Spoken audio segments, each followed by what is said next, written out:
Tekana umunezero ntangere vyo gusubira kubana namwe banywanyi mukurikira ibiganiro n'amakuru tubagezaho iminsi yose kuri imbonesha kure ya Hejuru TV. Uyu ni umwanya w'amakuru agezweho twabatunganirije turi ku murango kuri wa Mungu kw'igenekezo rya 10 kwezi ni munyonyo 2024. Tugiye rero kubagezaho amakuru menshi ariko aravugwa cyane ku ngingo irabana n'amatora yimirije mu gihugu c'u Burundi muri 2025 hamwe na 2027. Reka imbere yuko tubageza ko ingingo nkuru tuza kwibandako tubaramutse kandi tubaye kazi mwe dukurikiye muri imbere mu Burundi mu bisagara no mu ntara mwe muri mu bice bitandukanye ku mugabane wa Afrika mu gice c'ubuseruko c'ubumanuko c'uburengero hamwe n'uburaruko n'abandi benshi tuzi ko badukurikira bari ku migabane ya kure Aziya, Australia, Amerika hamwe n'Uburaya. Mwese turabahaye kaze. Umwanya rero tugiye kubageza ko ibishamikiye kuri ingingo nkuru zikurikira.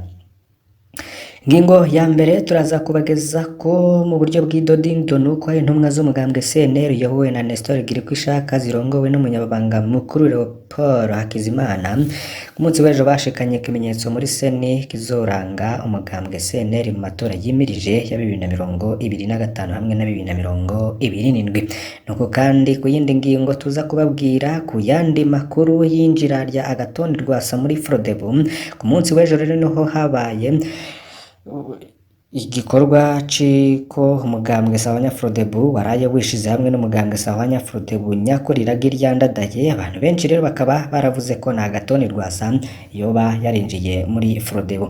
Tubafitiye rero ukuri kwavyo ndetse n'ivyo muri Frodebu boba baratangaje kuri iyo ngingo yuko Agathon Rwasa agira yinjire muri Frodebu, mukaba rero mugiye kubikurikira byose ku buryo burambuye. Ivyo bikaba bibaye rero mu gihe muri iyi ndwi turiko turaheraheza ariho Agathon Rwasa n'abamushigikiye bagiye imbere ya sentare ariko urubanza bari barizemo Nestor Girkwishaka rukaba rwarungurujwe.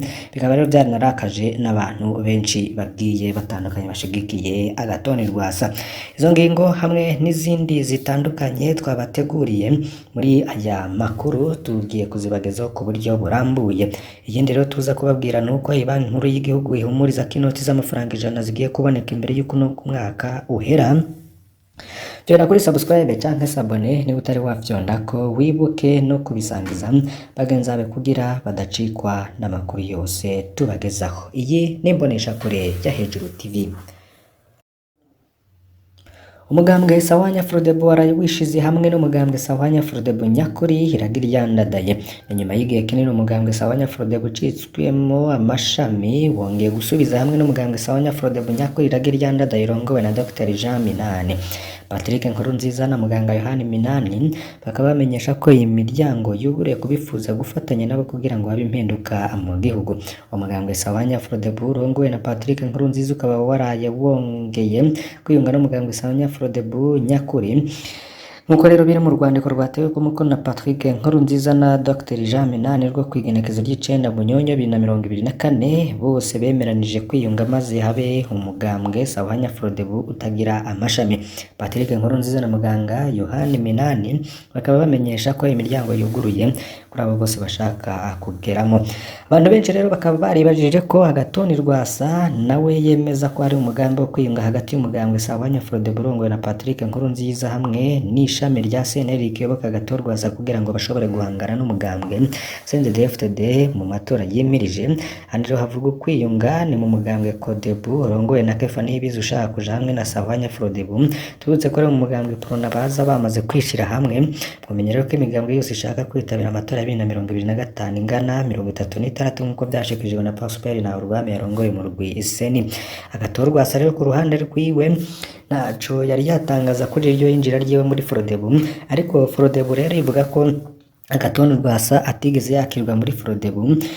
Bakaba babeshuza rero ibihuha bimaze imbisi bivuga ko Agathon Rwasa yoba yarakiriwe mu mugambwe Sahwanya Frodebu, bakamenyesha ko umugambwe Sahwanya Frodebu bashira ukuri imbere gusumba ko bakera ko binyoma muri uwo mugambwe Sahwanya Frodebu. Akaba kandi bagennye n'indongozi nshasha nk'uko rero bariko barabikora kugira ngo bitegure amatora ya 2025. Ku rundi ruhande muri CNL itavuga rumwe na Agathon Rwasa irongowe na Nestor Girkwishaka, intumwa z'uwo mugambwe wa Nestor Girkwishaka zirongowe n'umunyabanga mukuru Paul Hakizimana umunsi w'ejo bashikanye ikimenyetso muri seni kizoranga umugambwe CNL mu matora yimirije. Ukuntu mu rugwi seni nawe nyene uriko wihutisha ibintu biraboneka ko amatora yaheze guhinyanyurwa, ngo ubundi rero ngo bikorwa mu gihe president yamaze no gutuma ko amatora, ariko ibi biriko bikorwa atanu rwandiko rugaragaza ko imigambwe yojana ivyangombwa vyose kugira ngo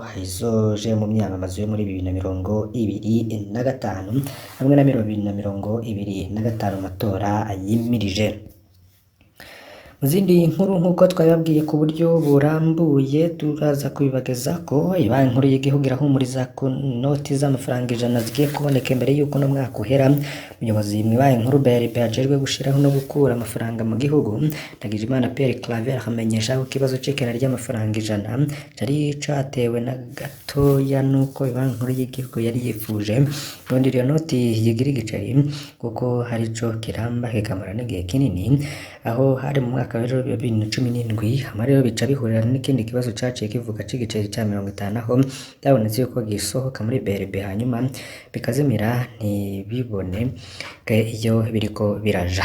Umuyobozi rero akavuga ko ico gihe BRB yaciye yiyumvira yuko niyo yagira igiceri c'amafaranga 100 naho gishobora kugira ingorane nk'ico giceri ca 50. Nico gituma BRB yaciye ifata ingingo yo gusubira gukora inoti zishasha z'amafaranga 100. Ikorwa ry'inoti rero rikaba rifata kiringo kitari gito. Ndagijimana Pierre Claver mu kiganiro haye RTNB imbonesha kure ni radio vy'igihugu araremesha yuko iyo noti igiye kuboneka. Titwaragendeye aho izo noti ziriko zirakorerwa, abahinga baratweretse aho bagejeje ibikorwa. Rero tworemesha bene gihugu yuko mu kwezi kwa Kigarama no mwaka iyo noti zoba yatangiye kuboneka. Umuyobozi rero akabatera kama bene gihugu nkuko benshi bakunze kubigira yuko ibiceri by'amafaranga 50 babitse imuhira bakwiye kubisubiza ku isoko maze bigakoreshwa nk'ayandi mafaranga ashobore gushikira uyakeneye wese. Ibyo rero bishikirije mu gihe hari imyidogo myinshi na cane mu badandaza hamwe no mu bunguruza abantu bavuga ko ikena ry'inoti ry'amafaranga 100 rihungabanya ibikorwa vyabo vya misi yose, bikaba rero binakurikirwa n'iyo myidogo ikomeye cane.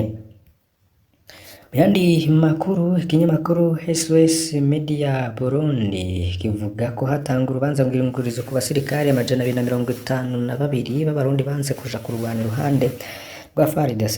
Kuri kabiri rero niho hazotangura mu Rumonge, ubwo ni umanuka bushira uburengero bwo Burundi, urubanza rw'ingurizo rw'abasirikare b'abarundi 272 banze kuja kurwana bafashanya n'ingabo za FARDC zirwanye mu rwego M23 ziri muri Nord Kivu mu buseruko bwa Congo. Bamwe muri bo rero bakaba bafashwa kuburana n'abashingwa manza. Abasirikare 272 ba FDNB ni ingabo z'u Burundi bafungiye mu mabohero 3. Ayo ni amabohero ya Ruyigi mu buseruko, Bururi na Rumonge mu manuko bushira uburengero. Nuko ayo makuru rero yabegereye urwo rubanza bivuga abafungwa ba mbere bafungiwe hanze ya Rumonge atangero gushikanwa mu ihuriro rya Murembwe mu Rumonge kwigenekezo rya 2 Munyonyo.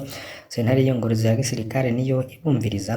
Nuko rero amakuru dufise abivuga abasirikare 272 bonguruje ingingo y'umucamanza wa mbere yose. Bamwe rero mu bafungwa bakaba bafashwa n'abashikiriza amanza nk'uko SOS Media Burundi yabimenye kuri uyu w'Imana. Mu ntara ya Nord Kivu igisirikare c'u Burundi kikorana n'igisirikare ca Congo hamwe n'imigwi y'abasirikare bo mu karere ishigikiwe n'ubutegetsi bwa Congo mu ntambara yo kurwanya M23 kuva mu kwezi kwa Gitugu 2023. Abasirikare b'abarundi benshi rero barapfuye bafashwe n'abaroberi muri iki gice cy'igihugu kinini cyo muri Afrika yo hagati. Ingabo z'u Burundi rero ziri ngaho mu ntumbero y'ubufatanye hagati ya leta y'u Burundi na Congo. M23 n'umuhari wahoze ari mu rwego rw'abatutsi ba kera bakaba barasubiye gufata ibigwanisho mu mpera z'umwaka 2021 bagiriza indongozi za Congo kuba zitarubahirije ico ziyemeje mu kwinjiza mu nzego abarwanyi babo. Abategetsi ba Kongo rero bakemeza ko uwo murwi wifashwa n'u Rwanda, leta y'u Rwanda yama yiyamiriza ahubwo ikagiriza abarongozi ba Kongo ko bashigikiye aba FDLR bagirizwa gukora ihonyabwoko. Iri ubu rero bakaba bacumbitse n'ubuseruko bwa Kongo aho bumaze imyaka 30 irenga. Perezida wa Kongo Felix Tshisekedi rero akenshi akavuga ko FDLR ari abasirikare b'ibisigarira zitotera ubwoba u Rwanda, nuko rero bariko babivuga. Ariko kandi akaba ari n'amakuru hashira Burundi mu majwi avuga ko hari abarongozi ba FDLR hamwe n'iyindi mihari yitwaje ibigwanisho aho muri Kongo yo bahirishikiye mu gihugu cy'u Burundi, akaba ariho iri gukorera ubu. Mu yandi makuru hagezweho, abarovyi hamwe n'abandi bakora ivyo kunguruza abantu n'ibintu mu mazi bahawe ndwi kugira bose batangure gukora bisunze amategeko. Mu gihe amazi y'ikiyaga Tanganyika akoreshwa cane cane n'abanyagisagara ca Bujumbura mu kanywa hamwe no mu bindi bikorwa bitandukanye, iruhande y'umucafu yibonekezayo abunguruza abantu badafise ibikoresho vyo kwikingira. Mu gihe c'isanganya haribonekeza kandi ubusuma bukorwa n'abagizi ba nabi bibisha ubwato budafise imparati mu mazi y'ikiyaga Tanganyika. Kugira ivi byose rero bituzwe, ubuyobozi bujejwe uruza n'uruza mu kiyaga Tanganyika bwatanze indwi imwe kugira ngo hubahirizwe amategeko mu kiyaga. Utazovyubahiriza rero akaba azohanwa hisunzwe amategeko. Yashikirijwe mu kiganiro catunganijwe n'ubuyobozi bujejwe uruza n'uruza mu mazi n'ikivuko ca Bujumbura hamwe n'inzego n'amashirahamwe arabwa n'ivyo mu mazi kuri no wa gatatu inegezo rya 6 Munyonyo 2024. Darevene Nahazwe n'umuyobozi w'ikigo kijejwe ivyo kunguruza abantu n'ibintu mu mazi hamwe n'ikivuko agasigura ko numbera ari kugira bubahirize itegeko rigenga ivyo kunguruza abantu n'ibintu mu mazi kandi barihisha amafaranga ajanye navyo kugira ibigega vy'igihugu bibomboke haboneke n'iterambere. Ubwo ivyo Nahazwe rero akaba asaba igipolisi, abarongoye imyeha y'uburovyi n'abatwara amashirahamwe ahurikiyemwo abarovyi ngo bafatikanije rero guhimiriza abarovyi ngo barondere imparati, imyambaro yo kwikingira mu gihe habaye isanganya mu mazi, bongere bahirize iminsi indwi ivugwa mu itegeko ryo kureka kuroba mu gihe c'indenga kugira bareke ifi zo muri Tanganyika zirondoke kandi abarovyi nabo bagende mu miryango yabo nk'uko bisabwa.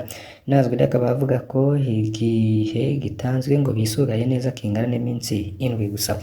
Abdul Latif Ndayishimiye harongoye umweho wo mu Gitaza akaba ashima ko izo ngingo zizotuma abarovyi nabo bamenyekana, ariko hagasaba ko mu kurwanya ubugizi bwa nabi mu kiyaga hatokoreshwa imparati ikozwe mu cuma kuko biroroshe kuyikurako maze abagize nabi ntibabe bakimenyekana. Barongoye umweha wa Gitaza akaba asaba ahubwo ko hakoreshwa irangi ryoshirwa ubwato ryo ngo ntiriva kuko ubundi bwato bwinshi burasa, byatuma kare atawushobora gutandukanya ubwakoreshejwe n'inkozi z'ikibi. Nayo ku kijanye no kutaroba mu gihe c'indenga, uwo aserukira abandi barovyi agasaba ko igipolisi co bafasha mu gukingira amazi ya Tanganyika kuko abarovyi bo muri Kongo rero ntibahagarika kuroba, mbere bakavogera amazi y'u Burundi. Tanezera na gato abarovyi b'abarundi kuko baba baretse ngo ifi zigwire, ariko rero bakabona zirobwa n'abandi. Ibaruro rero bikaba vyerekana ko muri rusange umurundi umwe afungira ibiro 2 vy'ifi ku mwaka, mu gihe ishirahamwe FAO ritegekanya ko umuntu yofunguye ibiro 25 vy'ifi ku mwaka. Tukengurukiye mwe mwese mwari mudukurikiye muri aya makuru, mbasabe kugira ngo ntimuze gucikwa n'ayandi tuza kubagezaho mu bice bitandukanye vy'uyu munsi. Turi kuwa Mungu kw'igenekerezo rya 10 Munyonyo 2024. Imana ibahezagire tuze gusubira.